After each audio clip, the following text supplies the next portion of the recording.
Hello. This is me again, one of the students from ICT Strand. Ang i-lesson ko naman ngayon ay safety in workplace. Maaring naging topic niyo na to recently or last year, and pwede to maging recap about or sa inyo if nakalimutan nyo. Let's proceed.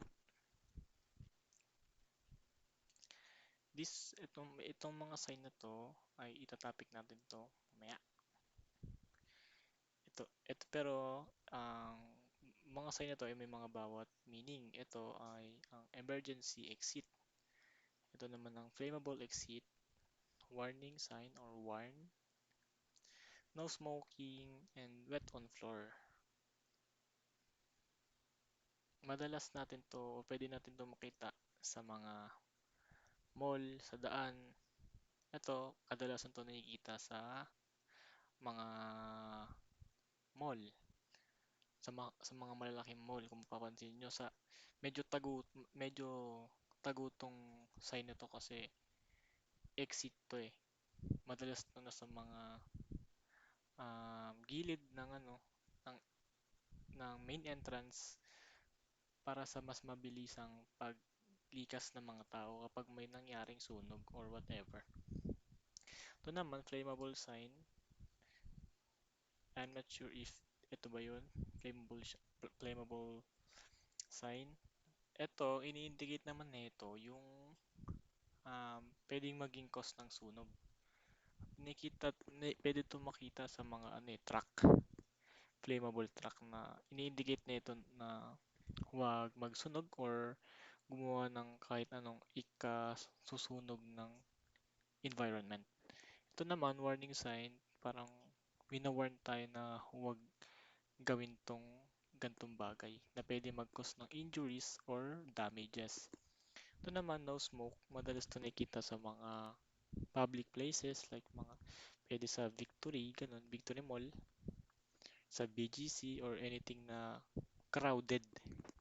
Kasi ang smoking ay uh,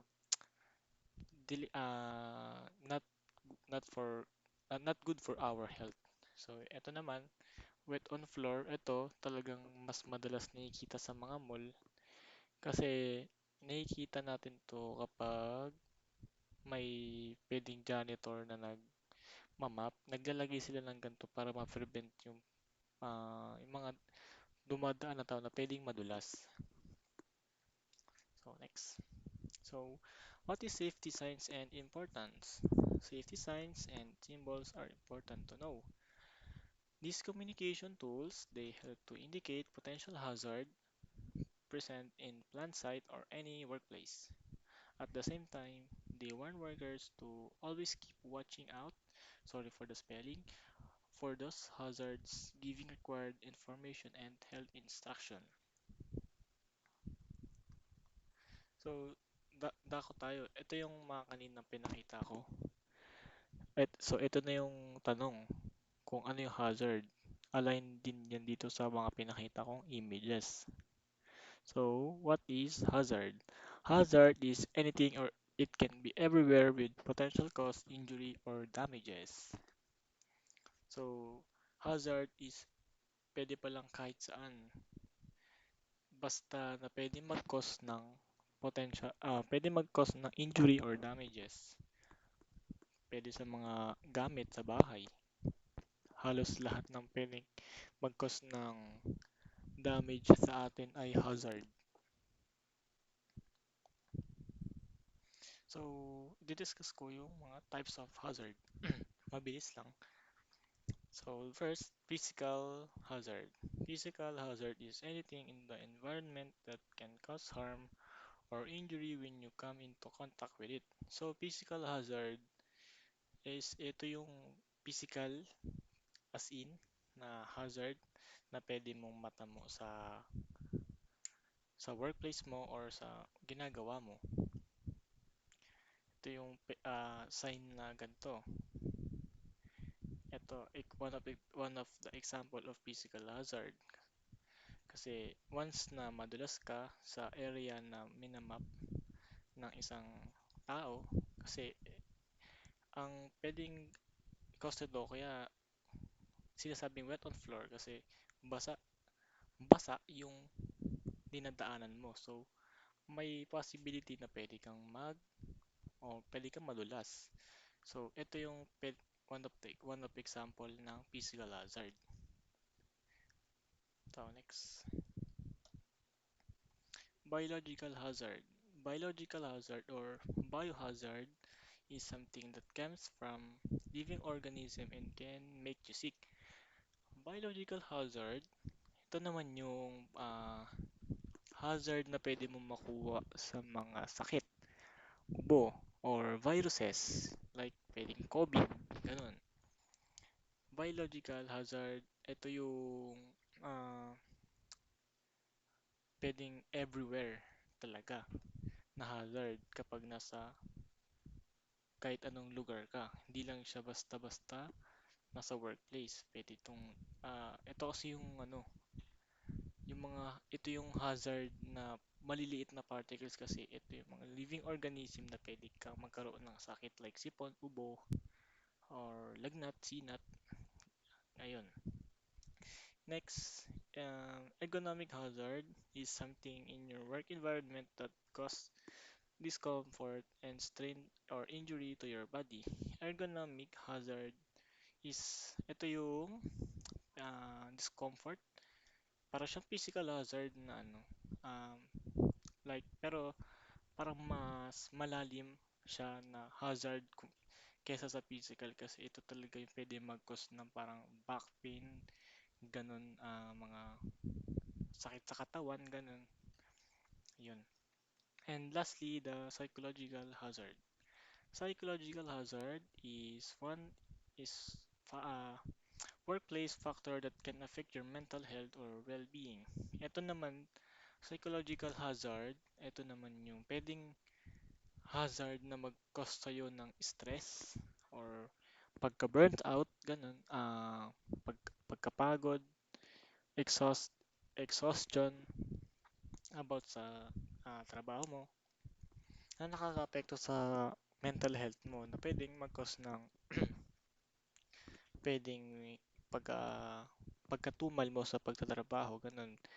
Pag may mga ito rin yung may mga time na magiging absent ka, ganun. If you are pwede ka, working student ka man or what, or empleyado. Yun. Psychological hazard is a workplace that can affect your mental health or well-being. So, ayun lang. That's all for now. Medyo mabilis lang ang aking tinapik kasi ang aking tinapik lang ay safety in workplace. Pero may mga ano din to. Tawag dito, what you call that? Kap- Kapag may mga potential hazard na na-discover mo sa iyong sarili, it, ito yung mga pwede nating gawin. Hindi ko na nalagay sa PowerPoint ko or sa presentation ko yung mga words pero i-explain ko na lang and kung ano yung mga yon.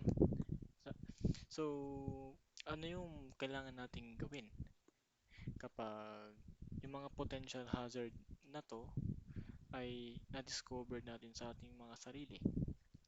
So, anong kailangan natin gawin? So, be sure that every individual or our in the workplace is aware of the problem. So, dapat dating ipaalam sa mga ka-co-worker natin na may ganito tayong klaseng nararamdaman para na-prevent yung klase ng pagkalat ng sakit lalo na sa biological kasi biological it can be airborne kasi ito yung maliliit na particles ng ating mga nilalabas kapag tayo ay sinisipon or mga living organism na pwede mag-cause ng sakit sa bawat isa. So, ayun. And inform or notify your supervisor unless, no. Inform or notify your supervisor. So, na let your supervisor informed para nabibigyan kanya ng lunas or first aid kit sa hazard na meron ka. or kung ano man yung mga hazard na nandito na pwedeng meron ka.